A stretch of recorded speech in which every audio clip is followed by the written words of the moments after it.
were both homeschooled all the way through. And we are really grateful for that experience, and we are really excited to be doing that with our kids now. We are wrapping up our very first year homeschooling, kindergarten and preschool. We have 4 kids, ages 5, 3, 2, and 9 months old. Homeschooling in the little years is anything but peaceful. But it is so fun. I feel like I was made for this. Even before we started school officially, I love having a learning environment in our home. The kids are often in the kitchen, or when they ask questions, I love to use every opportunity to teach them things. We read a lot of books and they ask great questions. But as we started school for the very first time this last year, even though I felt prepared, it's crazy how different it is when it's your own kid. So I'm gonna share everything that we did this last year. The first thing you need to know is that each state has different homeschool laws, restrictions, and requirements. In the state that I'm in, Oklahoma, there is a lot of freedom for the parents. The teaching parent does not have to have a certified degree. There's not a set amount of hours you have to teach, but there are a certain amount of years. And in our state, you have to be in school from ages 5 to 18. So since our oldest turned 5 this last summer, it was our time to start. But then 2 months later, I had our first baby. So we definitely took things slowly for the fall semester. In fact, we pretty much just reviewed everything that we already knew. But here's the great thing. As a complete shock to me, our firstborn is far above her grade intellectually. She's reading at a 3rd or 4th grade level. She's doing 1st and 2nd grade math. So I felt the freedom to take the first semester slowly so we could get used to having 4 little kids in the house. But then once January hit, we packed up all the Christmas decorations. It was time to get going. We were all so excited. Before I go any further, I have to recommend this book. It's called The Call of the Wild and Free. Some of the chapter titles are The Call to Homeschooling, Preparing for Your Journey, The Socialization Myth, The Qualification Myth, The College Myth, and chapter 12 was my favorite, Discovering Your Homeschool Style. If you are just starting out, I highly recommend this book. Skip to chapter 12 so that you kind of have an idea of what you're looking for, and then read the whole thing. You'll be encouraged.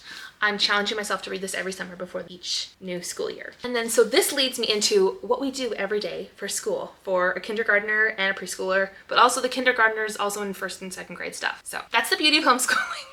You get to mix and match and make everything fit for your child. In The Call of the Wild and Free, the author shares something that really spoke to me. She shares that another mother she knows, or maybe wrote, I can't remember. This mother starts off every homeschool day with journal time. And this journal time is not to be graded, corrected, or even looked at if you don't want to. But it's a time in the morning to just sit down, let your heart rate slow down, let their creative minds turn on, and to kind of focus a little bit. My 3-year-old's journal is just a composition notebook. And for my 5-year-old, I bought this off Amazon and then I embossed her name on it. Every morning after we clean up breakfast, I call out journal time. They love it. They have not once complained about coming to the table for school. Versus before I started doing this, when I said it was school time, sometimes we got a little bit of pushback. So we start off with journal time. It's usually 5 to 10 minutes, not very long. If they don't know what to write, sometimes I'll tell them to write down a dream they had, write down a list of some things they're thankful for, or maybe start planning their birthday party or a list of things that they want to do with their friends. Now, the 3-year-old is not writing yet. She draws pictures, but we're getting them started young. This is perfect. For the 2-year-old little boy, I usually set him at the table with us and he pretends to journal as well.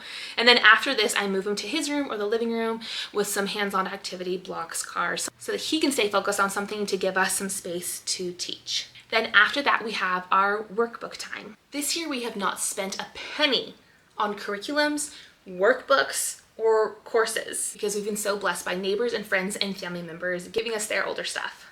You want to homeschool, but you just cannot wrap your mind around the hundreds and hundreds of dollars for curriculum, especially if you're at the beginning. That is okay. Go to Costco, Sam's Club, look on Amazon for workbooks in that grade, and you're gonna find tons of stuff. My kids love it.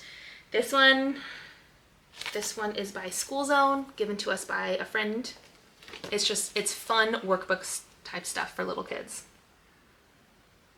For the 3-year-old, we focused on writing her letters correctly.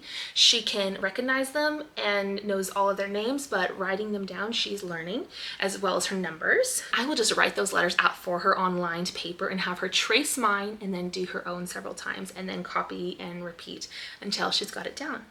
And then with the 5-year-old, we did spelling, handwriting, some English, and math at the table. We have workbooks.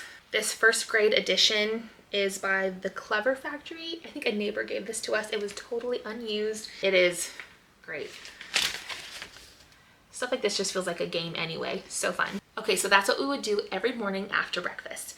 This time from journal time till end was about 20 to 30 minutes tops. For the little years, you really don't need much. And in fact, that was actually far more than I intended to do for our first year. And I had no idea that our oldest was going to be ready for it. And then for the rest of the day, we work in other subjects like science in the kitchen while they help me bake things. We do tons of imaginative play outside running around. We also work on some memorization, Bible verses, poems. They're learning how to play the piano, dance. Our lives are so full, and I love that our home is a teaching and a learning and a thinking home.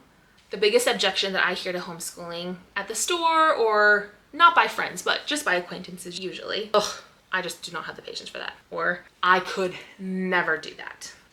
And I have to say, I know. Same here. Every day is done by the grace of God. And next to that is usually the fear and the thought that maybe as a mom you aren't good enough to teach your kids, that you're gonna fail them and that they're going to resent you, or that they're just gonna fail in life and it's gonna be your fault. Hear me, okay? Having qualifications is awesome. But I will argue that having an investment into your child's future outweighs the qualifications that you may have or not have academically. If you are a checked in, creative parent, there are studies that show that having that relationship between the parent and child actually helps their brain far more than being taught by some professional. So if someone tells you you can't teach your kids, do not listen. You got this. And for those subjects that you do truly feel like you're not going to do good at, you have no excuse because there is every sort of class available on YouTube. I bet you know someone who could tutor your kids in a certain subject. There are no excuses.